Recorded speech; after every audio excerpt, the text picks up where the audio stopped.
Hello दोस्तों, आज बात करते हैं एक ऐसे जीनियस आतंकवादी की जो कि 20 साल तक एफबीआई को धोखा देता रहा और पकड़ा नहीं गया। तो आज उसी के बारे में डिटेल में बताएंगे आपको, बने रहे हमारे वीडियो में। एक जो बहुत बड़े जीनियस थे जिनका नाम था, आतंकवादी थे टेड कंजसई। जो टेड थे वो अमेरिका के रहने वाले थे और वो उनका जो आईक्यू लेवल था इतना स्ट्रॉन्ग था, इतना हाई था। जो नॉर्मल आईक्यू लेवल होता है 100-120, उससे कई गुना ज़्यादा 167।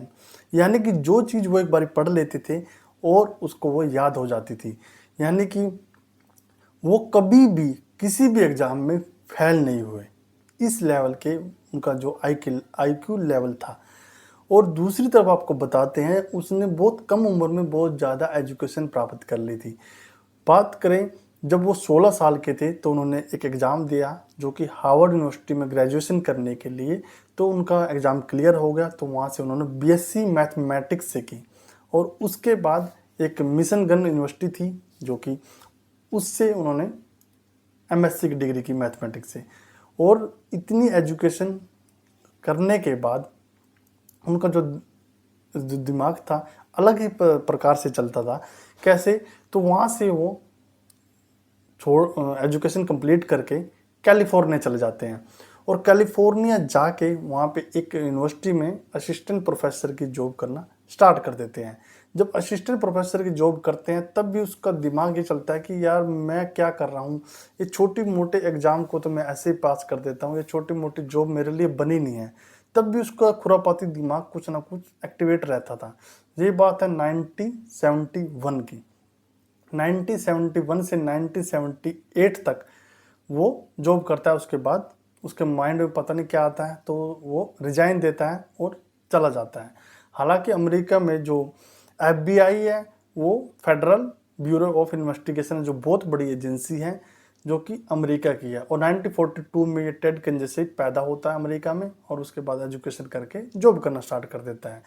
और जब जॉब करता है उसके बाद रिजाइन देता है। रिजाइन देने के बाद वहाँ से बहुत दूर चला जाता है एक सिटी में, जहाँ पे शहर की, कैलिफोर्निया की, वाशिंगटन की कोई भी चकाचौंध उसको पास ना आए।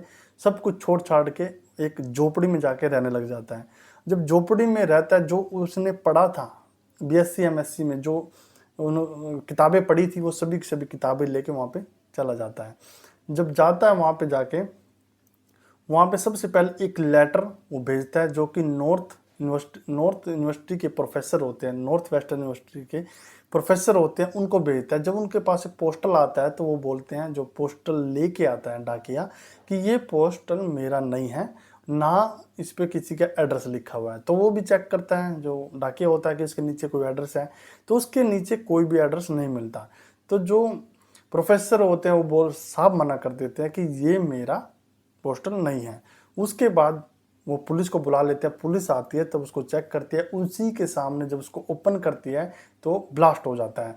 जब ब्लास्ट होता है तब हालांकि कोई नुकसान तो नहीं होता, लेकिन ये अलग सी प्रकार का एक ब्लास्ट होता है।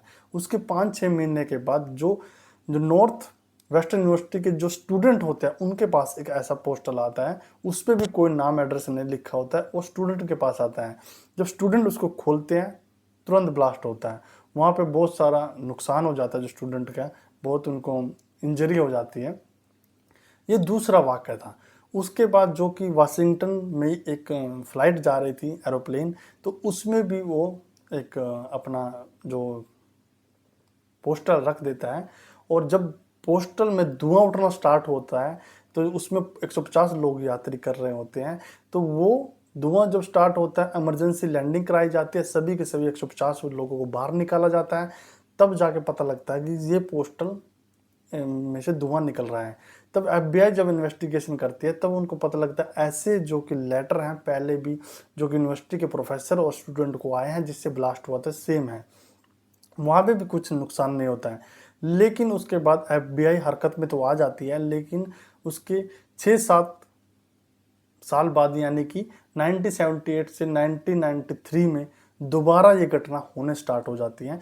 तो सबसे पहले जो घटना होती है, एक दुकान होती है, उसको स्टोर कीपर होता है, उसके पास एक लेटर जाता है। जब ये लेटर जाता है उसके बाद जब उसको ओपन करता है तो ब्लास्ट होता है। अब की बार जो ब्लास्ट था, जो पिछले 3 ब्लास्ट हुए थे उससे कई गुना ज़्यादा बड़ा था, जिसमें उसकी डेथ हो जाती है। फिर कुछ दिनों के बाद, 11-12 महीने के बाद, फिर दोबारा वो एक लेटर दोबारा भेजता है, जो कि एक एडवोकेट के पास भेजता है। वो भी बहुत बड़ा धमाकेदार होता है। उसके बाद उस एडवोकेट की डेथ हो जाती है। तीसरा फिर 97 में, 1997 में फिर भेजता है, जो कि एक लकड़ी के कारोबारी होते हैं, उसके पास भेजता है। तो वहाँ पे जाके ब्लास्ट हो जाता है। जब ये ब्लास्ट का सिलसिला चलता है, जब मौतें होना स्टार्ट हो जाती है, तो एफबीआई बिल्कुल हरकत में आ जाती है। उनको लग जाता है कि अब हमें कुछ ना कुछ काम जरूर करना है।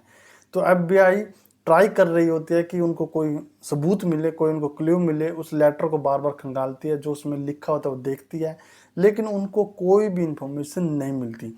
उसके कुछ दिनों के बाद 1998 में एक मैनिफेस्टो आता है, जो कि न्यूयॉर्क टाइम्स, जो कि उनका वहाँ का अखबार होता है, उनके पास आता है।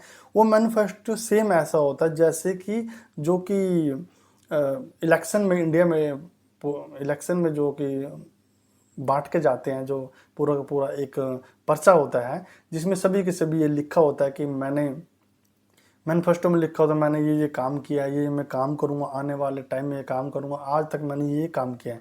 तो उसमें लिखा हुआ था, उसमें सबसे पहले लिखा हुआ था कि जो उस लेट मैनिफेस्टो में, कि इंडस्ट्रियल का बहुत ज़्यादा रिवोल्यूशन हो गया है, इतनी ज़्यादा टेक्नोलॉजी आ गया जिससे कि आम जनता का जो कि काम है और उनका जो नौकरी है सब छिन गई है। और जो इंटेलिजेंट लोग हैं, जीनियस लोग हैं, उनका भी जो काम है, उनकी नौकरियां भी ख़त्म हो गई। ऐसे बहुत सारी चीज़ें उस मैनिफेस्टो में लिखी हुई थी। तो एफबीआई बहुत कंफ्यूज हो गई कि हमें इसको पब्लिश करना चाहिए या नहीं। तो एफबीआई को भी लग रहा था कि यदि हम इसको पब्लिश करेंगे तो इसमें हमारी नाकामी आगे दिखेगी, क्योंकि पब्लिक में ये पूरा का पूरा सर्कुलेट होगा।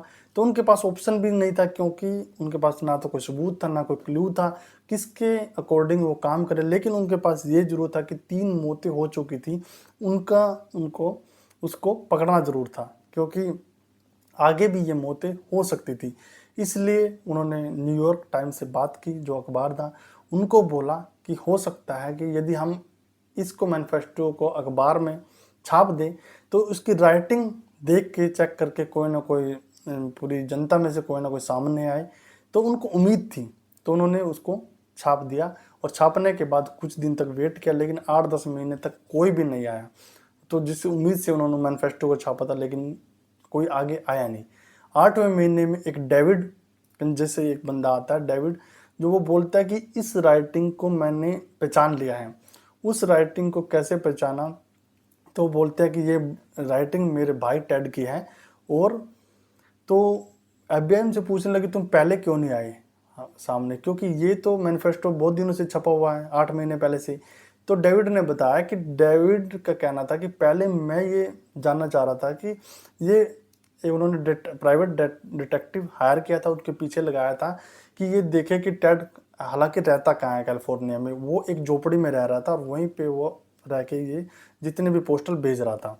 तो वहाँ पे जाके चेक किया, कंफर्म किया। उसके बाद जो डेविड थे उसने एफबीआई को बताया, और एफबीआई तुरंत वहाँ पे गई और वहाँ पे जाके चेक किया। वो उसी झोपड़ी में रह रहा था, और झोपड़ी में जब वो रह रहा था वहाँ पे सभी के सभी जो बीएससी एमएससी के उन्होंने पढ़ाई की थी, सभी बुक्स वहीं पे थी। और जो पोस्टल में वो बम बनाता था उसका मटेरियल भी वहीं से मिला। उसको पकड़ लिया जाता है, जब इंटेरोगेशन होती है तो उनसे पूछता है तुमने ये क्यों किया है। तो वो साफ साफ बता देता है कि मैंने टॉप किया है बीएससी में, एमएससी में, और एक जीनियस स्टूडेंट मैं रहा हूँ।